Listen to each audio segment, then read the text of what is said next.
ability with our defensive coordinator, Peter Sirmon. We'll go ahead and make sure I have the right person starting here. Go ahead and get started with Jeff Ferrato. Good morning, Coach. Cam Bynum was invited, sort of an honorary invitation to the East-West Shrine Game because there won't be a Shrine Game, I guess, this year. But that's a nice honor nonetheless. I wondered if you could just tell us how you think he's playing and in what ways are you seeing growth from him, and what are the areas he still needs to address, to be able to play on the next level. Yeah, it's a great honor anytime that, regardless if the game is played or not. I think those are an acknowledgement of, how you're playing. And, I think he's playing a very complete game right now. I thought what really jumped out to me yesterday or Saturday, how he tackled on the perimeter. He had a really nice open field tackle on the quarterback, and then he did a nice job of getting Dye down. The ball kind of spit on us. He did a nice job of getting the ball down, and then you saw the big scissors or the big double post that he went up near the goal line and competed for the ball. So he's playing extremely well-rounded right now, in my opinion. I guess the Senior Bowl will be played, at least as of now. Have you guys had any communication with them? Do you expect that Cam would be invited to that? As a coach, I haven't been involved in the invitation process.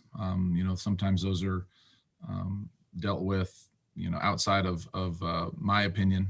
Wherever I've been, I've never been a part of that. So, we all think he's playing at an extremely high level. I think sometimes the Senior Bowl invites go back to, who else is out there in the country that's playing at a high level. And I know they have some roster limitations. So I think there's a lot more to it than just, a single factor. What will the NFL scouts like about Cam at this point, you think? What he's done, consistently, I think he's been a very consistent player, which I think goes sometimes underappreciated. You have people that come and they flash for a year, or they flash because they run an exceptional 40 time, or they jump well, but the film and the history of the production doesn't necessarily coincide with some of the physical attributes in the game film. So I think the consistency, staying healthy, is something that they like. And I think his consistency in performance, and it was great to see him play against, top shelf skill and play well. I presume you think it's probably going to help him that he decided to come back and play this season? Yes, I think that all the guys that if they can stay healthy, I think a bigger sample size makes a draft selection have less downside, in my opinion. If you're if you're front office personnel GM, the more you see of each player, I think the more of the known commodity you get. Thank you. Okay, we'll go on to Jake Curtis from Cal Sports Report. Yeah, Peter, without getting too far in the weeds, can you talk about, for laymen, is there some kind of basic difference between the air raid and the run and shoot? Is the most basic thing that the run and shoot receivers have to read and adjust to defensive coverages more? Well, I know that, in the air raid, there's some reading that's happening with it, in terms of replacing blitzers, of finding some leverage. But a lot of that is built into the pass game overall of, initial leverage, post snap leverage, middle open, middle closed.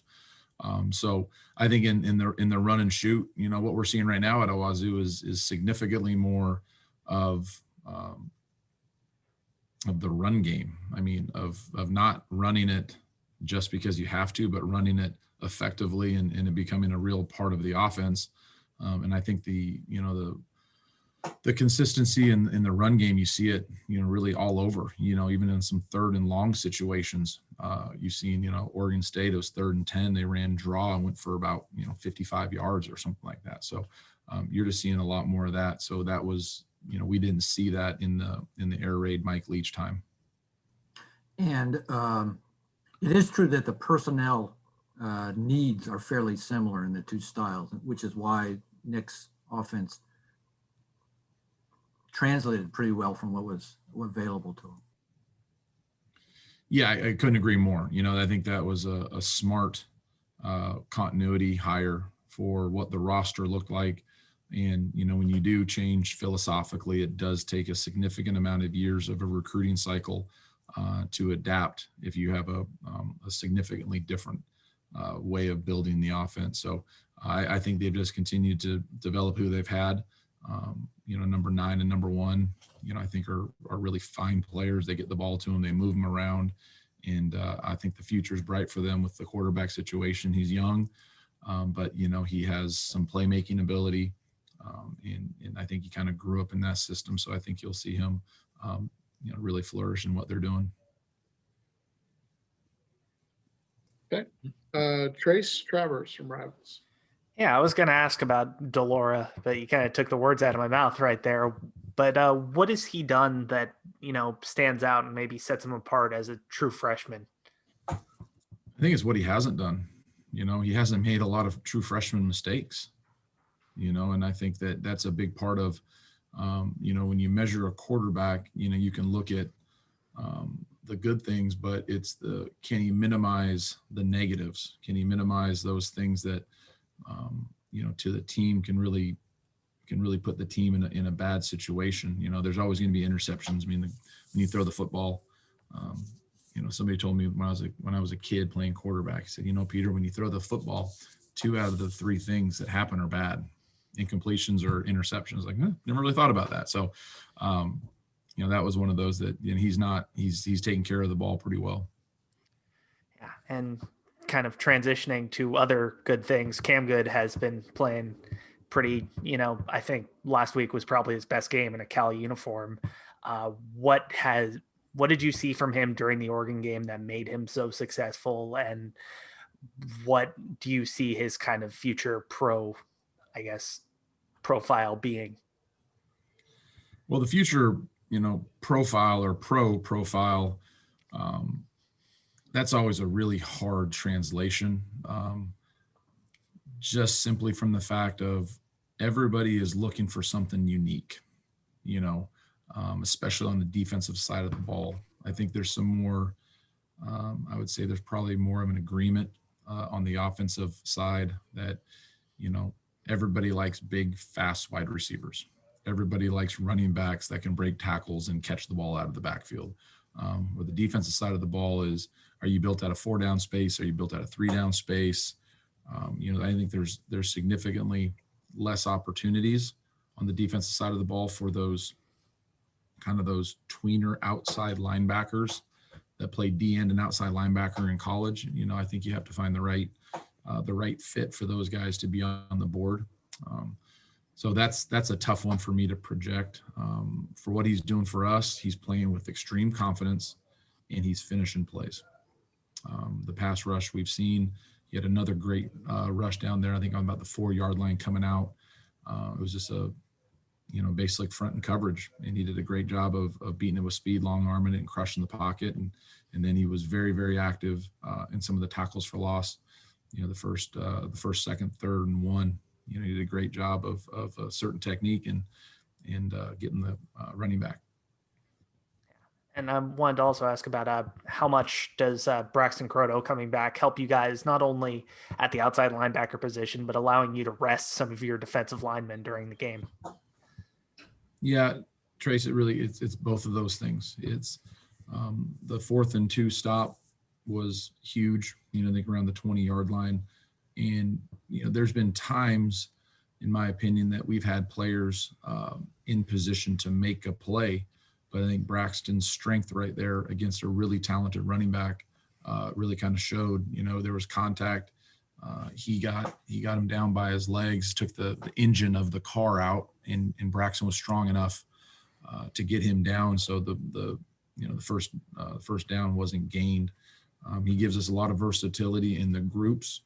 So you kind of go back and look at what we've been doing defensively. It's every week, unfortunately, has had to have significant adaptation based on availability of players. Fantastic. Thank you. Okay, we'll go to Jasper Sundin from the Daily Cal. Hey, Coach. How's it going this morning? Good. Hey, Jasper, I love that photograph. Thank you. Thank you. I can't take. I mean, that you are enthralled in whatever you're doing. Like, man, that if I could say, write a little, like a one paragraph on what is this guy thinking about right now, I could really be very descriptive, man. So I think I might try to find one of those for me. That's awesome. Hey, this is what I get for working at a paper, right? We got photographers who I just love run it, around man. and I love it. get good shots of us, man. There you go. Making me look a lot better than I actually do. Thanks. It's nice to get a good compliment in the morning. So Jaden Delore, like you said, he's had a pretty good season, but I think we maybe all agree he didn't have the greatest game against USC. Is there anything from that game that you might take away? I don't know if you got to watch it, anything like that, but anything USC did that maybe you guys would try to emulate? You know, that particular game is I think a very good matchup for USC. You know, USC on both sides of the ball. There's always been a surplus of wide receivers and DBs, and you know the way that their defensive coordinators calling the game, they're playing a bunch of man-to-man. You know, and I think they match up extremely well to be aggressive and play single high and play some cat coverage. You know, you got him, and you know, go after it. So I think that's a good matchup for what SC is doing. And you know, SC when SC jumps on top of you, sometimes it can feel like an avalanche. You know, I thought early in the game, you know, they were not moving the ball explosively, but there were some runs that darn near spit. And then I think the big first 4th and 1, you know, it would have been a very challenging catch, but it was an opportunity they could have kept that series alive.